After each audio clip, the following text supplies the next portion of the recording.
Okay, so unconditional jump number one is go to. Go to instruction just like I said कि आपके पास जो instruction go to होता है वो label के ऊपर जंप कर देता है towards the target, और वो लेबल जो आप मेंशन करेंगे उस टारगेट के ऊपर वो जाकर आपका फर्दर कोड की एग्जीक्यूशन स्टार्ट कर देता है. ठीक है, हम मिसाल के तौर पे ये okay let's go to detail about the go to jump. ठीक है, ब्रांच इफ, ये जो कंडीशनल जंप होते हैं, ठीक है, जिसमें हम branch if carry, branch if not zero, इस तरह के जो कंडीशनल जंप्स हैं वो शॉर्ट जंप्स कहलाते हैं, बिकॉज उसकी जो रेंज है, उसकी रेंज की जो लेंथ है दैट कैन बी अप और डाउन 255 या 256 लाइंस ऑफ इंस्ट्रक्शन को ये एग्जीक्यूट कर सकता है, जो कि यहाँ पर हमारे मेंशन भी था.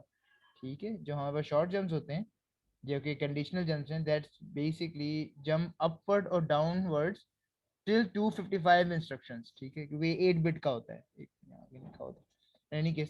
तो if you go to the about the here, ठीक है, 128 पॉजिटिव और 128 नेगेटिव, अगर एक साइड पे जंप कर रहे हैं तो इन दोनों को आप सम कर देते हैं, so you will get the whole whole 256 bit.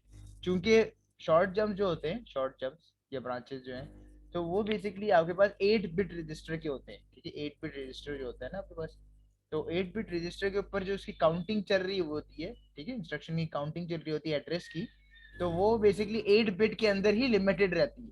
ठीक है, तो 8 बिट का मतलब ये है कि डेसिमल में अगर 8 बिट को कन्वर्ट करें मैक्सिमम को एफ एफ, तो it will give you 255 value. ठीक है, जिसमें से पॉजिटिव साइड अगर जंप कर रहा है मतलब ये डाउन जंप की बात हो रही है. सही है, बैकवर्ड जंप और फॉरवर्ड जंप. ठीक है, तो forward jump is basically positive jump. ठीक है, if the byte is positive the jump is forward, and again if the byte is backward the jump is the if the second है byte अगर negative है तो jump is backward. ठीक है, तो इसका मतलब ये हुआ नेगेटिव मींस बैकवर्ड जंप हो रहा है पीछे की तरफ, जैसे मैं बताया था ना, F F -1 -2 -3 till it's reach to -127.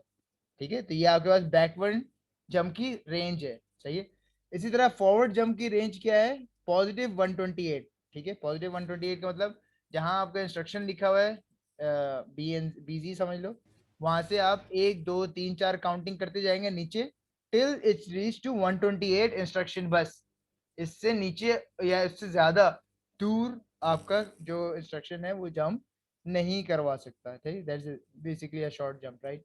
तो इसमें आपके पास जो मेमोरी स्पेस है तो बहुत ज़्यादा लिमिटेड रहती है. आपके जो लोकेशन है जंप का सपोज टू बी नियर या क्लोज होना चाहिए बहुत.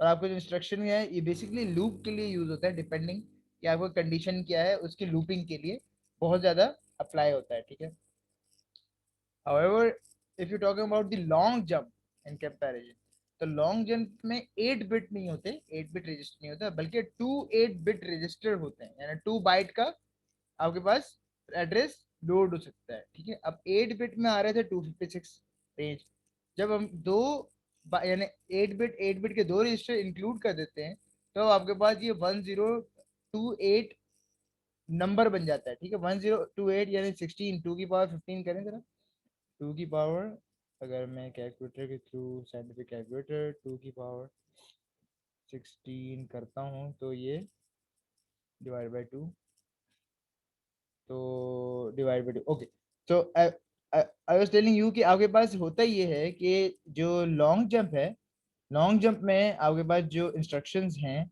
वो 16 बिट्स या जो बेसिकली 8 बिट के सेगमेंट्स में डिस्ट्रीब्यूटेड होते हैं. ठीक है, जिससे आपके पास फायदा ये होता है कि एक मिनट यहाँ पे लिखा होगा ब्रांच है, आपके पास ये गो टू इंस्ट्रक्शन है, इट इज 4 बाइट, बल्कि 4 बाइट की बात कर रहे हैं. ठीक है, 2 भी नहीं, 4 बाइट की बात कर रहे हैं कि आपके पास जो मेमोरी की स्पेस है दैट्स अ लॉट.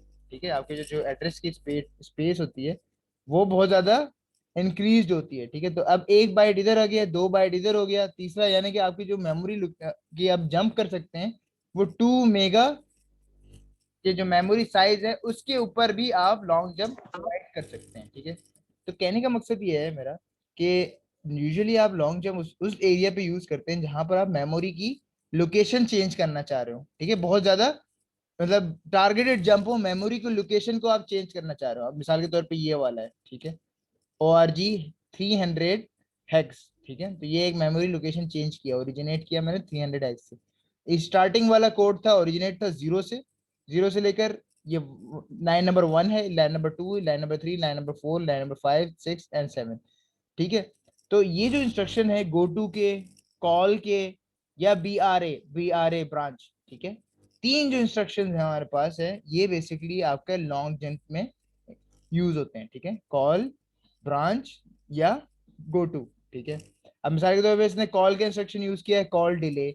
अब क्या हुआ, डिले को वो इधर करीब में नहीं तलाश करेगा। ठीक है, ये जीरो से ऊपर चला गया है, ये 300 हेक्साडेसिमल, इट्स बियॉन्ड 255 रेंज। ठीक है, 255 से भी ज्यादा इसकी वैल्यू है। ठीक है, जो कि स्मॉल जंप से ज्यादा है, और वो फिर इस स्मॉल जंप के अलावा भी दूर किसी मेमोरी एड्रेस को भी स्कैन करने के काबिल हो सकता है। ठीक है, तो वो आपके आ गया ओरिजिनेट 300x। यहाँ पर आपका इंस्ट्रक्शन है एक डिले टारगेट। ठीक है, तो कॉल कर जो टारगेट है आपको यहाँ मिल रहा है अब, जो कि 300 मेमोरी लोकेशन से भी आगे है। ठीक है, उसके बाद फिर आपने कॉल इंस्ट्रक्शन को एग्जीक्यूट कराया, and then you said return. Call में बेसिकली एक रिटर्न की कमांड भी साथ आती है इसकी, कि जहां पर आपने कॉल किया है उस लोकेशन पे अगेन आपका इंस्ट्रक्शन जो है वो रिटर्न हो जाए। ठीक है, ताकि आपकी जो एग्जीक्यूशन है उस कॉल की एक सब रूटीन को एग्जीक्यूट करने के बाद वापस से ओरिजिनल पोजीशन पे जहां से आपने कॉल किया था उस टारगेट पे चला जाए। ठीक है, तो ये सारी की सारी बातें जो हैं बहुत ज्यादा मेमोरी एड्रेसिंग से बिलोंग करती है। ठीक है, मेमोरी एड्रेसिंग में होता ही है कि आपके पास मेमोरी लोकेशंस डिफाइन होती है, और उस मेमोरी लोकेशन में बेसिकली आप अपने स्टैक पॉइंटर को जंप करवा सकते हैं। So there is a terminology which is called stack and stack pointer.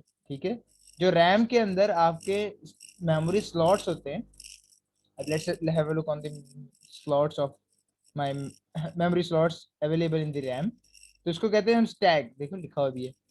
तो स्टैक साइज जो इसने बताया है दैट इज अगेन एक 21 बिट का आपके पास स्टैक साइज है। एक्चुअली ये 24 बिट का होता। ठीक है, 8 मतलब 8 3 24 तीन आपके पास बाइट के स्टैक साइज है, लेकिन उसमें जो एम एच बीज है दैट्स डोंट केयर और इग्नोर्ड। ठीक है, 3 MSBs तो इसलिए ये 21 बिट का आपके पास स्टैक साइज आपके पास अवेलेबल है। तो ये विड्थ इसकी 21 बाइट है। अब इसकी जो हाइट है इट्स अज्यूम दैट 1 से स्टार्ट हो रहा है, 1 हेक्स से। ये 1F हेक्स तक आपने स्टैक की लोकेशन बताई हुई है। ठीक है, तो A0 से A20 तक आपके ये डेटा हो गया। इसके स्टैक के अंदर जो डेटा अवेलेबल है वो A0 से A20 तक है, और जो आपके पास लोकेशन है स्टैक की एड्रेस, वो 1 से लेकर 1F हेक्साडेसिमल तक लोकेशन है। तो स्टैक आपके पास कंप्लीट कंटेनर है जिसमें आपकी मेमोरी स्पेस है, जिसमें आपके पास बड़ा सा कंटेनर है जिसमें आपके पास डेटा स्टोर है। इसमें डेटा क्या हो सकता है, काउंटिंग के डेटा हो सकता है, काउंटिंग अप काउंटिंग जो होती है 1 2 3 4 5 6। ठीक है, अप काउंटिंग हो गई, या और बेसिकली कोई अगर आप मेमोरी स्टोर करवा रहे हैं इसके अंदर, वो डेटा हो सकता है। क्योंकि ये रैम है तो स्टैक के अंदर रैम जो है वो टेम्परेली स्टोर रहता है, वेट करता है जब तक कि वो डेटा अपडेट ना हो जाए। सही है, तो ये आपके पास स्टैक के अंदर सारी की सारी इंफॉर्मेशन स्टोर हो रही है इस मेमोरी में। और फिर स्टैक पॉइंटर जो है बेसिकली वो लोकेट करता है कि किस एड्रेस के ऊपर आपका डेटा अवेलेबल है। इट्स कॉल्ड स्टैक पॉइंटर, कि किस एड्रेस पे आप इसको टारगेट कर रहे हैं। अब मिसाल के तौर पे ये लिखा हुआ है top of the stack first available stack location. ठीक है, अब ये वाला जो स्लॉट है, ये स्टैक का ये वाला स्लॉट विच इज 0 0 0 0 1। ठीक है, ये आपके पास फर्स्ट स्लॉट है मेमोरी स्पेस का। ठीक है, एंड देन लास्ट वाला जाहिर सी बात है 0 से स्टार्ट हो रहा है, तो मतलब फर्स्ट स्लॉट यहाँ पर आपके पास है, and then keep going increasing till 1F hexadecimal. ठीक है, तो इसका मतलब ये हुआ स्टैक जो है वो इंक्रीज हो रहा है आपके पास अकॉर्डिंगली, जैसे जैसे मेमोरी लोकेशन आपके पास चेंज हो रही है। इसी तरह से ऊपर से नीचे है टॉप टू बॉटम, तो उससे क्या डिक्रीज हो रही है।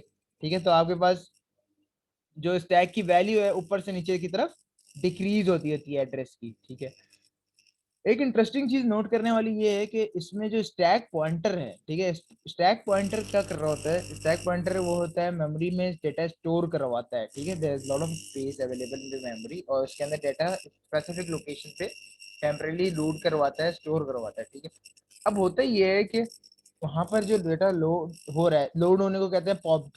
ठीक है, पॉप्ड मतलब डेटा को लेकर आना, पॉप्ड आउट।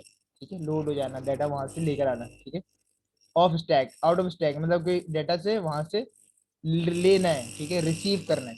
और ये है पुश्ड इनटू स्टैक। ठीक है, पुश्ड इनटू स्टैक का मतलब डेटा को वहां लोड करना है। पुश मतलब डाटा को लोड करना है, सॉरी उसके अंदर डाटा को इंस्टॉल करना है या फीड करना है इनटू स्टैक, ठीक है। और पॉप मतलब डाटा को रिसीव करना है या डाटा को लोड करना है फ्रॉम द स्टैक, ठीक है। एनीवेज, दोनों कंडीशन में आपकी जो काउंटिंग होती है उसकी इंक्रीमेंट या डिक्रीमेंट का फंक्शन परफॉर्म करना है, ठीक है। स्टैक पॉइंटर की काउंटिंग जो होती है वो 1 by 1 इंक्रीज हो रही है, ठीक है, इंक्रीमेंट, काउंटर इंक्रीज हो रहा है और काउंटर डिक्रीज हो रहा है। तो there suppose to be a counter which increases the stack pointer value और decreases its value, ठीक है। तो इंक्रीज या डिक्रीज करने के लिए हम स्टैक पॉइंटर की एड्रेस यूज करते हैं कि अगर 0 है तो 1 हो जाए, 1 है तो 2 हो जाए, and so on so fourth. और डिक्रीज करने के लिए सब्ट्रैक्टर यूज करते हैं कि अगर 1 एफ है तो 1 ई हो जाए, एक माइनस करके, and so on so forth till it to 0, till it to 1 position, ठीक है। तो इंक्रीज या डिक्रीज आपको स्टैक पॉइंटर को करना पड़ता है, एंड स्टैक पॉइंटर इंक्रीज या डिक्रीज करने के लिए आप लोग काउंटर्स यूज करते हैं, ठीक है। और काउंटर, जाहिर सी बात है, काउंटिंग करी वैल्यूज की, अब काउंटिंग करी तो आपके पास स्टैक की वैल्यू, स्टैक पॉइंटर की वैल्यू इंक्रीज होगा। अगर डाउन काउंटिंग करेगा तो स्टैक पॉइंटर की वैल्यू डिक्रीज होगा। तो काउंटिंग के लिए डेफिनेटली आपको एक रजिस्टर रिक्वायर है जो कि आपकी वैल्यूज को इंक्रीज या डिक्रीज करता रहे, ठीक है। एक ऐसा लोकेशन हो जहां पर वैल्यूज जो है स्टोर रहे कि प्रीवियस वैल्यू क्या थी, अभी करंट वैल्यू क्या है, और नेक्स्ट एडिशन के बाद वैल्यू क्या हो जाएगी अपडेट होने के बाद। तो एक रजिस्टर स्लॉट होना चाहिए, ठीक है। तो उसको हमने नाम दे दिया प्रोग्राम काउंटर, ठीक है। जो रजिस्टर जिसमें आपके पास स्टैक पॉइंटर की इंक्रीमेंट हो रही है या डिक्रीमेंट हो रही है, सिर्फ स्पेसिफिकली स्टैक पॉइंटर पॉइंटर नहीं, कोई भी आपने काउंटर से रिलेटेड एक्टिविटी करनी है, सो एक स्पेसिफिक रजिस्टर आप यूज करते हैं which is called a program counter register, ठीक है। अगेन ये प्रोग्राम काउंटर रजिस्टर भी 21 बिट का होता है, ठीक है, जिसमें से पहले 3 बिट 000 डेफिनेट रहते हैं, वो रिस्ट्रिक्ट मतलब ये आपके पास रिसोर्स होते हैं, रिस्ट्रिक्टेड होते हैं कि आप इसको चेंज नहीं कर सकते। तो 8 बाइट के 3 रजिस्टर्स है, यानी कि आपके पास 8 बिट के 3 रजिस्टर हैं, यानी 3 बाइट्स है। हर बाइट में आपके पास जो है वो K0 से K6, K7 से K14, K15 से K19, ये जो 20 बिट का है, क्योंकि इसमें इनिशियल बिट भी 0 है, ठीक है, रिजिड है, फिक्स्ड है। ये इनिशियल 1 बिट एंड लास्ट के 3 बिट्स आर हार्ड वायर्ड या रिस्ट्रिक्टेड, कि आप इसको यूज नहीं कर सकते। बीच में जितने भी वैल्यूज हैं आप इसको यूज कर सकते हैं, इसको चेंज कर सकते हैं, ठीक है। तो आपके पास बचे 20, ठीक है, 20 बिट्स बाइनरी के, जिसको आप चेंज कर सकते हैं। तो 20 बिट्स बेसिकली आपने क्या किया, के है ना, ये K0 से K19 मतलब 20 बिट्स। और 20 बिट्स जो होते हैं वो आपके पास 5 हेक्साडेसिमल वैल्यू पे रिप्रेजेंट किए जा सकते हैं, ठीक है, 1 2 3 4 5। तो इसका मिनिमम जो है वो 0 0 है। 0 मतलब ये सारे बिट इनिशियली प्रोग्राम काउंटर में 0 लोड हुए हैं, यानी 0 लोकेशन पे, ठीक है, प्रोग्राम काउंटर के 0 लोकेशन पे। फिर क्या हुआ, एक काउंटिंग इंक्रीमेंट हुई, तो which is give you 0 0 0 0 all 0 1, ठीक है। फिर एक और काउंटिंग हुई ऑल 0 1 0, फिर एक और काउंटिंग हुई ऑल 0 1 1, फिर उसके बाद 1 0 0 and so on so forth till it reach to the maximum counting which is F, ठीक है। ये 5 बिट के जो आपके पास वैल्यू है काउंटिंग इंक्रीमेंट का, वो बेसिकली आपके पास यहाँ पर शो हो रहा है। तो ये इसका मैक्सिमम रेंज है काउंटिंग की, जो इसको कैलकुलेट करेंगे कन्वर्ट इनटू डेसिमल, एंड सी के मैक्सिमम काउंटिंग कहाँ तक जा सकती है, इसको बताएंगे डेसिमल में कितना कहाँ तक होगी मैक्सिमम काउंटिंग, कैलकुलेट करके बताया जल्दी से।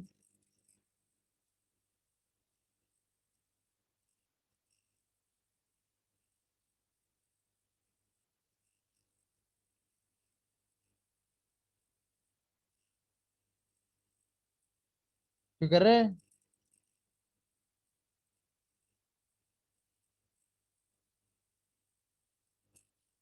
हेलो, मैंने कुछ पूछा है आप लोगों से। सर बाइनरी में देखनी है। बाइनरी में आपको थोड़ा मुश्किल हो जाएगा, इसको डेसिमल में चेक करें।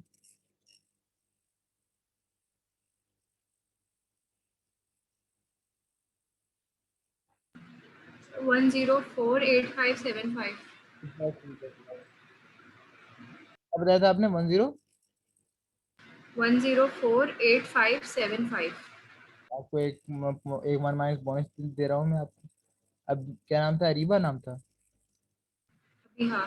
हाँ, 032 आपका रोल नंबर है, 10342, डन हो गया, सही है। तो जो कॉन्सेंट्रेट करें अपने अपने लेक्चर्स पे, ठीक है, सिंपल सी चीजें मैं पूछ रहा होता हूँ, ठीक है, लेकिन you need to be focus on the lecture, so that आप लोग इसको थोड़ा सा समझेंगे, क्योंकि थोड़ी अब मुश्किल होती जा रही चीजें आहिस्ता आहिस्ता, राइट। तो need to be very much attentive towards the lecture. Anyways, तो फिर ये हुआ कि मैंने इसकी काउंटिंग की है, मैक्सिमम 10, जो इसका रेंज है, विच इज 1048575, राइट। तो इस रेंज तक ये इसकी मैक्सिमम पॉसिबल है काउंटिंग की, मतलब ये आपके पास जो स्पेस है वो इंक्रीमेंट हो सकता है, ठीक है, and go back to again zero, ठीक है। और फिर आपने क्या करना है कि स्टैक पॉइंटर की लोकेशन यहाँ डिस्क्राइब कर रहे होते हैं इन दी कोड, कि फॉर एग्जांपल आपके पास इनिशिएट किया ये कोड, ठीक है, एग्जांपल ये गिवन है कि आपने कॉल फंक्शन को यूज किया, सिंपल कॉल फंक्शन को यूज किया इनटू सब रूटीन, ठीक है। और वो कॉल फंक्शन को इस तरह यूज किया है कि एक माई रजिस्टर डिस्क्राइब किया आपने 08008, ठीक है, लोकेशन पे, फिर ओरिजिनेट किया कोड को जीरो से, ये आपका मेन कोड है, ठीक है, and then other code is basically your subroutine, दो सेक्शंस में आपके पास कोड डिवाइड हुए हैं, ठीक है, this is the delay subroutine. तो मेन कोड ये आपके पास आ गया, क्या लिखा है, मूव किया 55 पोर्ट बी में, एंड देन कॉल डिले, सही है, एंड देन वेट करने के बाद, कॉल डिले मतलब वेट किया थोड़ा सा, ठीक है, वेट करने के बाद मूव किया ए पोर्ट बी में, and then call delay, go to back, back को स्कैन, गो टू का इंस्ट्रक्शन है, तो again go to is a long jump, but इधर ये इसका जो टारगेट है वो बैक है, तो बैक ये पूरा स्कैन करेगा, एंड सी बैक इधर है, तो it will jump to back here, ठीक है।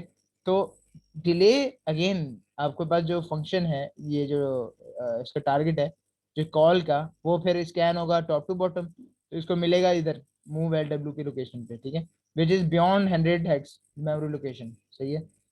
थोड़ा सेपरेट लिखने का मकसद ये होता है कि कोड थोड़ा ना पीस वाइज डिस्ट्रीब्यूटेड हो, कि आपका ओरिजिनल कोड लोकेशन 0 से 10, लेट्स सपोज 10 रिस्ट्रिक्शन है तो 10 हेक्साडेसिमल के दरमियान हो, ठीक है। फिर आपका डिले वाला सब रूटीन थोड़ा सा आगे हो 300 से, फिर कोई इंडिकेटर वाला रूटीन है वो 500 हेक्स से आपने चला दिया, ठीक है। फिर इंटरप्ट का रूटीन है, ठीक है, सब रूटीन, वो आपने 700 हेक्साडेसिमल से चला दिया, तो ये चीजें ना ऑर्गेनाइज्ड रहेंगी मेमोरी एड्रेस में।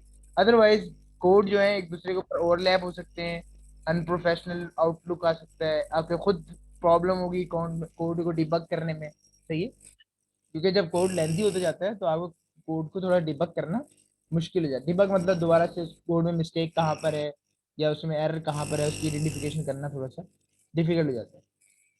सो डिले, क्या क्या डिले में क्या लिखा हुआ है, मूव किया है आपने एफ एफ इनटू माई रजिस्टर, ठीक है, माई रजिस्टर आपने ऊपर डिस्क्राइब कर दिया था, उस माई रजिस्टर में एफ एफ मूव कराने के बाद आपने दो नॉप ऑपरेशन परफॉर्म किए हैं, ठीक है, NOP operation is the no operation, यानी आपने साइकिल वेस्ट कर दिया, ठीक है, वेस्ट 2 साइकिल्स, ठीक है, नो ऑपरेशन नो ऑपरेशन, अब 2 साइकिल वेस्ट हुए, फिर डिक्रीज किया आपने my register, B N G again again पे चला गया, फिर आपने वेस्ट किया, फिर माई रजिस्टर में फिर अगेन डिक्रीमेंट हुई, तो इसका मतलब ये एफ एफ टाइम्स आपने ये साइकिल को एग्जीक्यूट किया है डिले में, सो दैट आपके पास अननेसेसरीली डिले क्रिएट हो जाए, ठीक है? मतलब इंटेंशनली डिले क्रिएट हो जाए, this called intentional create delay creation.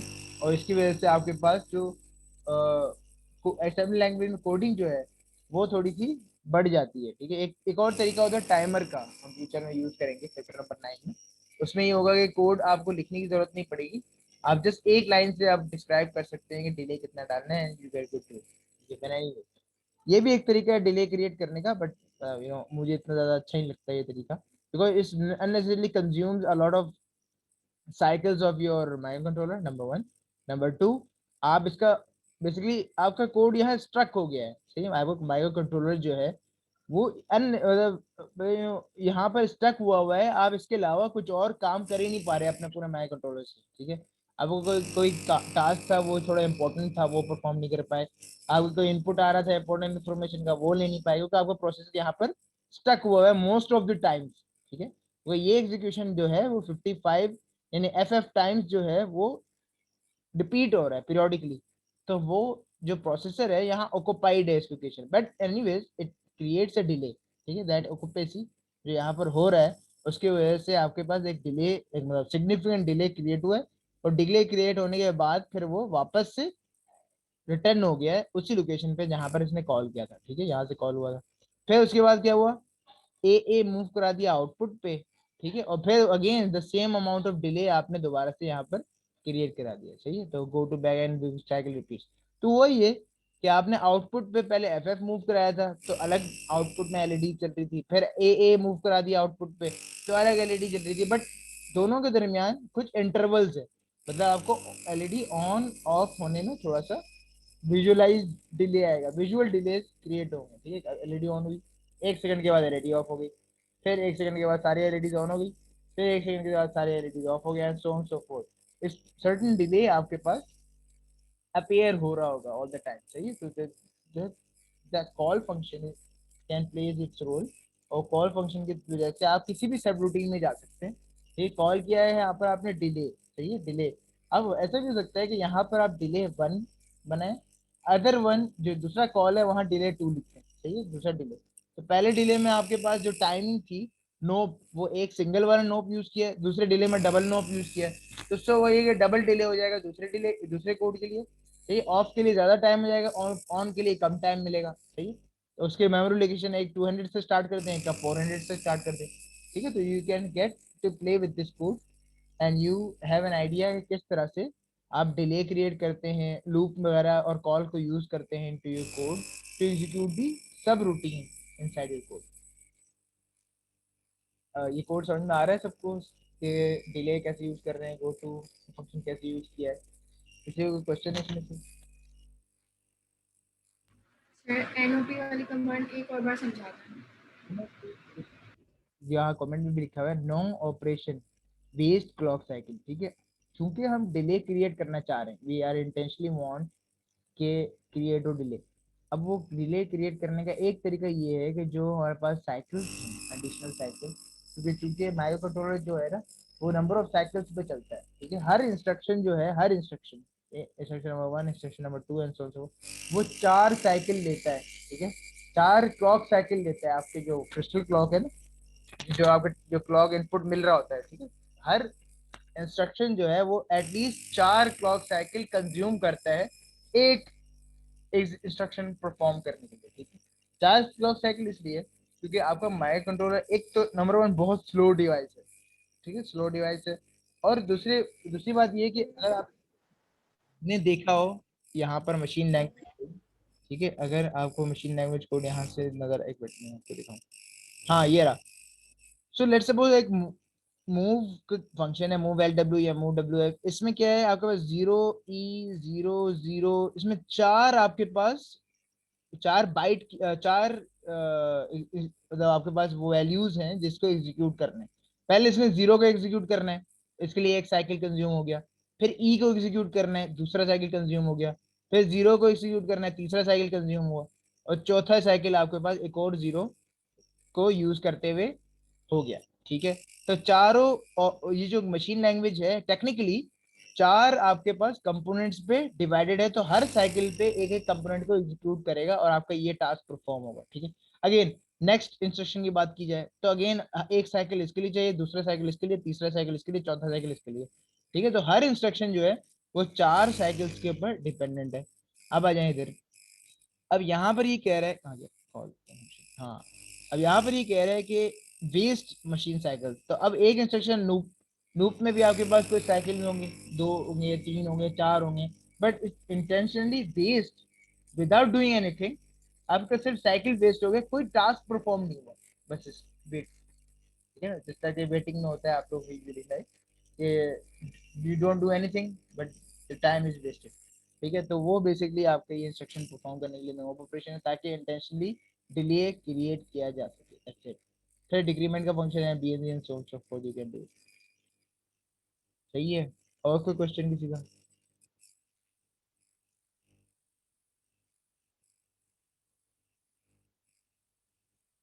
तो यहाँ पर भी यही एग्जाम्पल का मशीन लैंग्वेज कोड गिवन है, सही है, इसको भी देख लेते हैं एक नजर।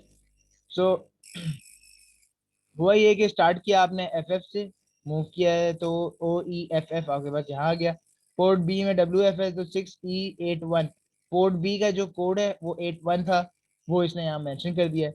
देन इसने लिखा है कॉल डिले, ठीक है। अब डिले कैसे क्रिएट हुआ है, सही, कॉल का फंक्शन के लिए तो इसने लगा दिया, क्या लगाया है, कॉल फंक्शन E6 EC, ठीक है, EC यहाँ पर भी यूज किया है। और कॉल डिले इसने EC यहाँ पर भी यूज किया, EC80, ठीक है। कॉल डिले यहाँ पर भी है, कॉल डिले यहाँ पर भी है, EC80, ठीक है। देन ये है आपके पास AA, ठीक है। तो मूव किया इसने LWO0EAA, ठीक है। पोर्ट बी के लिए अगेन 6E81 यूज किया है। And call delay again go to back, back पे आके पास EF गो टू का वो है machine language code, go to का EF है। एंड बैक, बैक चूंकि यहाँ था 00 मेमोरी लोकेशन में था, बैक बैक की मेमोरी लोकेशन है 00, तो यहाँ ये 00 उठ के यहाँ पर आ गया, ठीक है। अभी इसको बाद में देखते हैं कि ये क्या लिखा हुआ है, सही है, इसको हम नेक्स्ट आगे देखेंगे थोड़ा सा।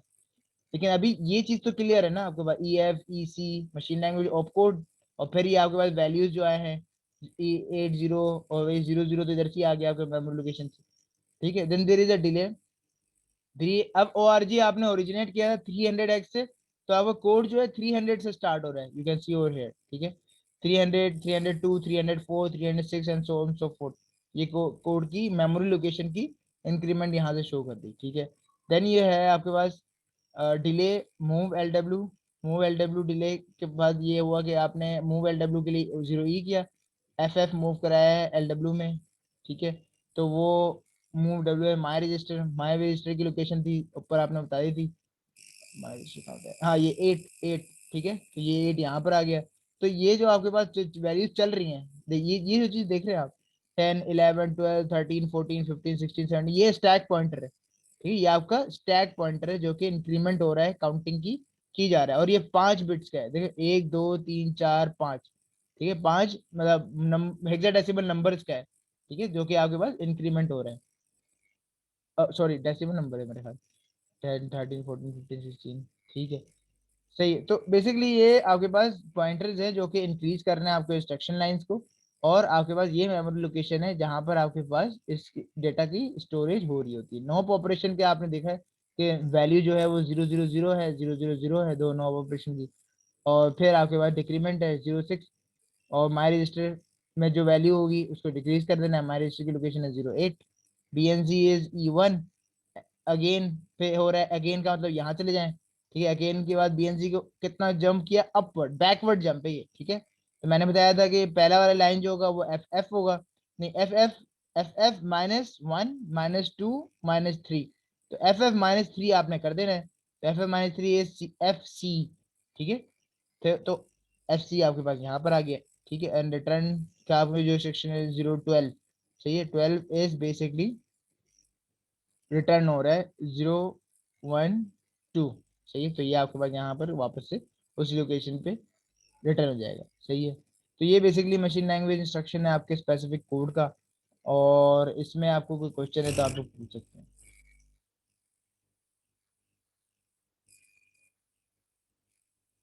ये सारी चीजें मैं ऑलरेडी पढ़ा चुका हूँ, एक आर्क इंस्ट्रक्शन नहीं है, गो टू का शायद नया है, और कॉल का एक नया आपके पास इंफॉर्मेशन है यहाँ पर, बाकी सारी चीजें वही लास्ट टाइम हम पढ़ चुके हैं, तो उसकी machine language the same thing you already know. तो इसमें किसी को क्वेश्चन है?